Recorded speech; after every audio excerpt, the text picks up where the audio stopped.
اعوذ باللہ من الشیطان الرجیم بسم اللہ الرحمن الرحیم السلام علیکم ورحمۃ اللہ وبرکاتہ۔ میرے پیارے ناظرین، کیسے ہیں آپ سب؟ میں امید کرتی ہوں کہ اللہ کے فضل و کرم سے آپ سب خیریت سے ہوں گے۔ ناظرین، آج میں آپ کو حضرت یحییٰ علیہ السلام کے تعارف کے بارے میں بتاؤں گی۔ حضرت یحییٰ علیہ السلام حضرت زکریا علیہ السلام کے وہ صاحبزادے ہیں جنہیں حضرت زکریا علیہ السلام نے اللہ تعالیٰ سے دعائیں مانگ کر لیا۔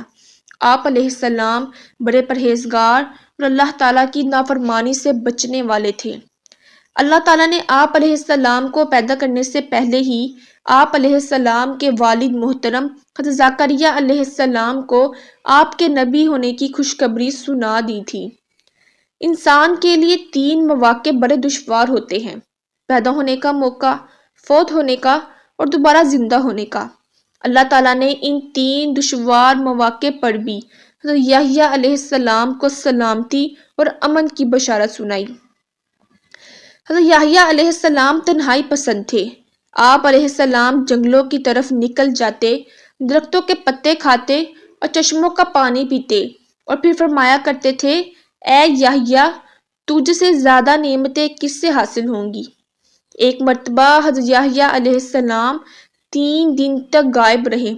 آپ علیہ السلام کے والد محترم حضرت زکریا علیہ السلام تلاش میں جنگل کی طرف گئے تو دیکھا کہ ایک کھودی ہوئی قبر کے پاس آپ علیہ السلام کھڑے ہو کر آہ و بکا میں مصروف ہیں۔ حضرت زکریا علیہ السلام نے فرمایا: بیٹا، میں تمہیں 3 دن سے تلاش کر رہا ہوں اور تم یہاں قبر پر کھڑے رو رہے ہو۔ حضرت یحییٰ علیہ السلام نے عرض کیا: اے ابو جان، آپ ہی نے تو مجھے بتایا تھا کہ جنت اور جہنم کے درمیان ایک طویل فاصلہ ہے جو صرف آنسوؤں کی مدد سے طے ہو سکتا ہے۔ یہ سنتے ہی حضرت زکریا علیہ السلام نے فرمایا: جی ہاں بیٹا، پھر خوب رو لو۔ باپ اور بیٹا دونوں مل کر آخرت کو یاد کر کے کافی دیر وہاں روتے رہے۔ رسول اکرم صلی اللہ علیہ وآلہ وسلم نے فرمایا: اللہ تعالیٰ نے حضرت یحییٰ علیہ السلام کو حکم دیا کہ 5 باتوں پر عمل کرو اور بنی اسرائیل کو بھی ان پر عمل کرنے کی تلقین کرو۔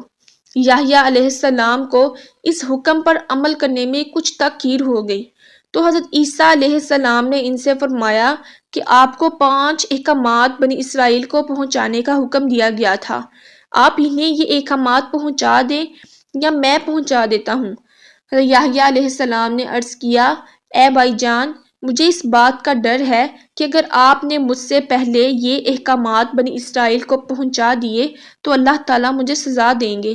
چنانچہ حضرت یحییٰ علیہ السلام نے بنی اسرائیل کو مسجد اقصیٰ میں جمع کیا اور ایک اونچی جگہ میں کھڑے ہو کر اللہ تعالیٰ کی حمد و ثنا بیان کرنے کے بعد فرمایا: اللہ تعالیٰ نے مجھے اور آپ لوگوں کو 5 باتوں پر عمل کرنے کا حکم دیا ہے، اور 5 باتیں یہ ہیں۔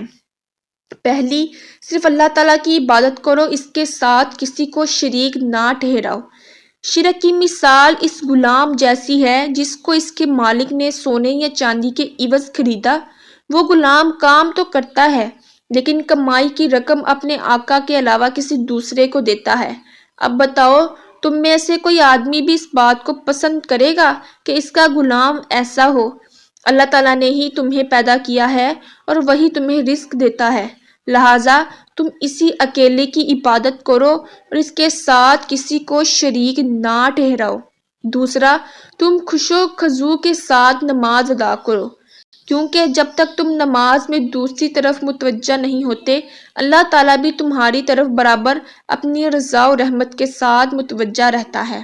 تیسرا، روزے رکھو، اس لیے کہ روزہ دار کی مثال اس آدمی کی طرح ہے جو ایک جماعت میں بیٹھا ہو اور اس کے پاس مشک کی تھیلی ہو۔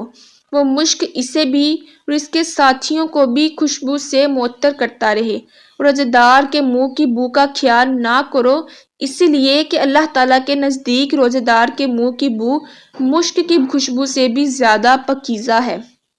چوتھا، اللہ تعالیٰ کے عطا کردہ مال میں سے صدقہ دیا کرو، اس لیے کہ صدقہ دینے والے کی مثال اس آدمی کی طرح ہے جسے دشمنوں نے اچانک پکڑ لیا ہو، اس کے ہاتھوں کو گردن سے باندھ کر مقتل کی طرف لے جا رہے ہوں اور وہ ناامیدی کی حالت میں یہ کہے، کیا یہ ممکن ہے کہ میں مال دے کر اپنی جان چھڑا لوں؟ پھر وہ اپنی کچھ چیزیں فدیہ میں دے کر دشمنوں سے جان چھڑا لے۔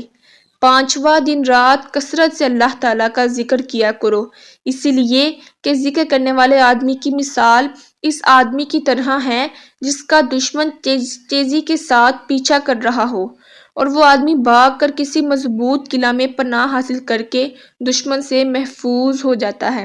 بلا شبہ انسان کے سب سے بڑے دشمن شیطان کے مقابلے میں ذکر الہی میں مشغول ہو جانا ایک قلعے میں محفوظ ہو جانے کی طرح ہے۔ معراج کے دوران آپ صلی اللہ علیہ وآلہ وسلم کی دوسرے آسمان پر حضرت یحییٰ اور عیسیٰ علیہ السلام سے ملاقات ہوئی۔ آپ صلی اللہ علیہ وآلہ وسلم نے انہیں سلام کیا، انہوں نے سلام کا جواب دیا، پھر آپ صلی اللہ علیہ وآلہ وسلم نے دونوں کو خوش آمدید کہا۔